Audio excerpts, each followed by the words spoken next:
36 females. A total of 70 learners. I hereby petition the office of the school principal to certify the completion of the requirements of these candidates.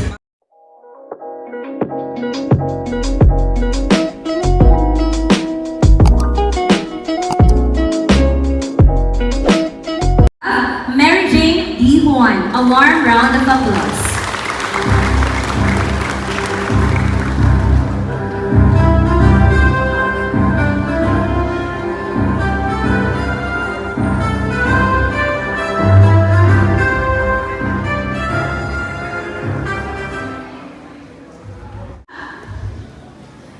To LND B President Captain Noli B. Tamayo,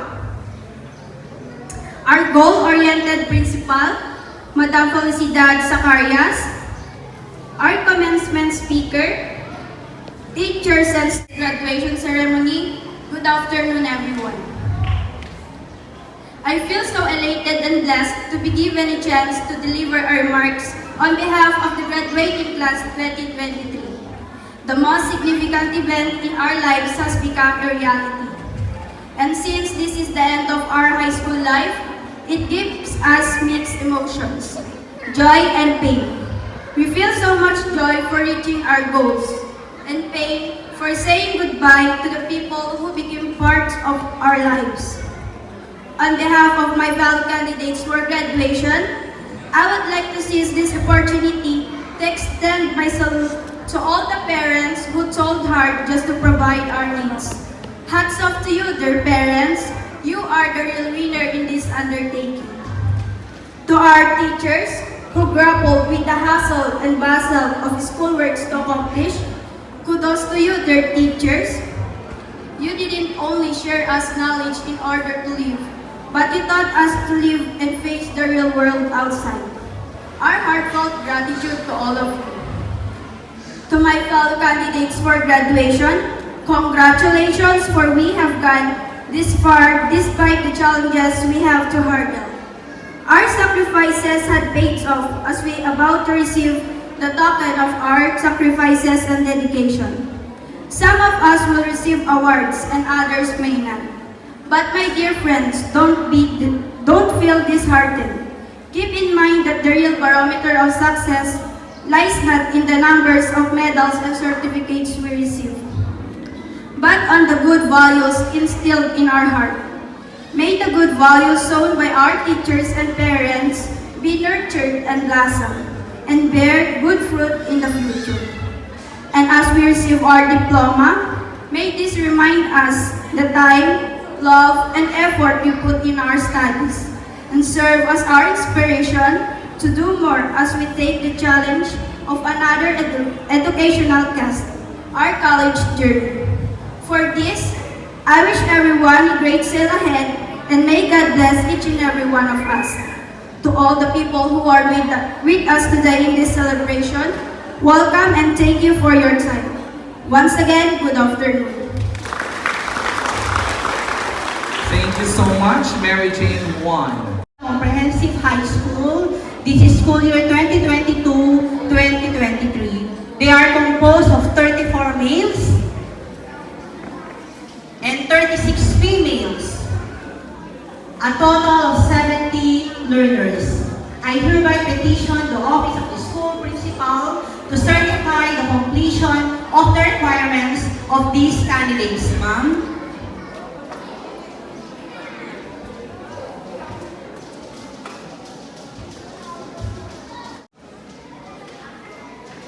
Her Excellency Sara Zimmerman Duterte, the Secretary of the Department of Education, through our school's Division Superintendent, Dr. Rachel Ariana Sesofide of the school's Division of Isabela, through her authorized representative, Dr. Restituto F. de Galicia, School Principal 3 and District in charge.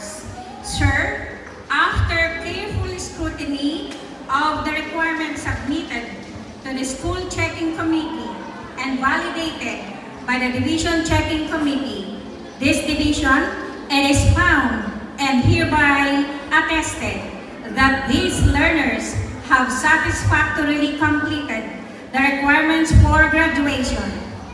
I, as the school head of Luna General Comprehensive High School, therefore certify that these candidates for graduation have fully satisfied the requirements prescribed by the Department of Education under the K-12 Basic Education Curriculum. Sir, these candidates await your confirmation. By virtue of the power vested in me as the district in charge of Luna District and the authorized representative of Her Excellency Sara Zimmerman Duterte, Secretary of the Department of Education, through Dr. Rachel Arellana, CESO 5, Schools Division Superintendent of the Division of Isabela, having been presented by one of the grade 12 advisors, Ma'am Abigail P. De La Cruz, Teacher 3, duly certified by your school head, Ma'am Felicidad D. Arias, Secondary School Principal 2, that you have satisfactorily completed all the basic requirements prescribed by the Department of Education under the K-12 Basic Education Curriculum. I now confirm you senior high school graduates of Luna General Comprehensive High School this school year 2022-2023. Congratulations, senior high school batch 2020-23. In a few moments, you will receive your certificate of graduation.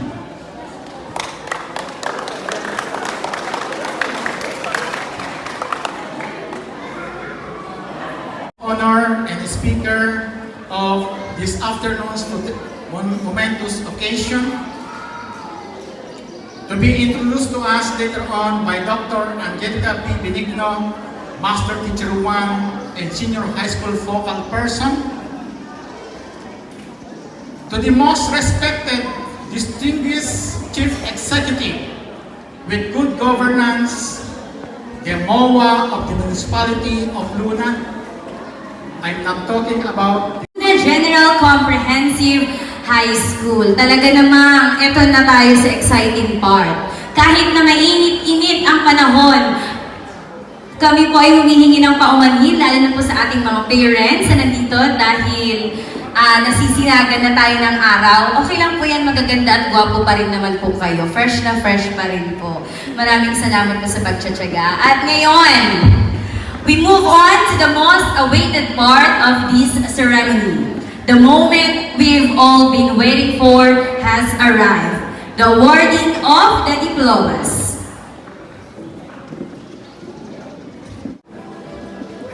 But before that, please allow me to read the content of the certificate.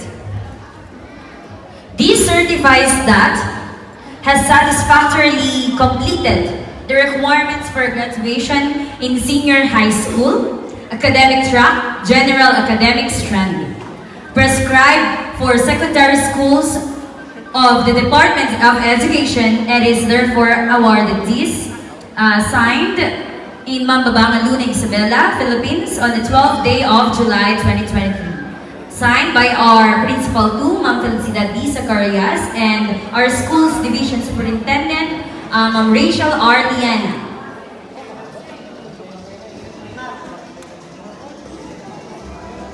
Beginning with Aquino Raymar B., the son of Mr. and Mrs. Marion D. Aquino.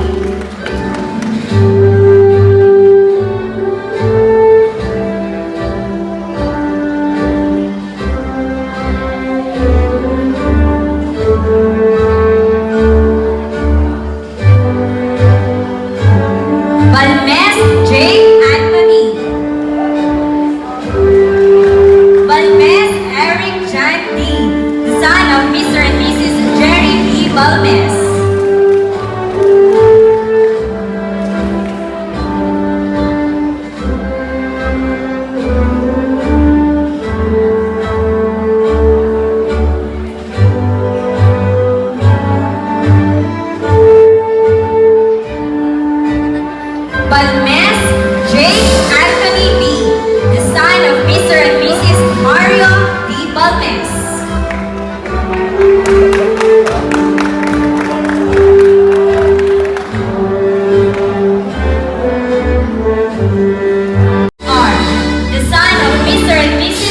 Rodel V. de la Cruz.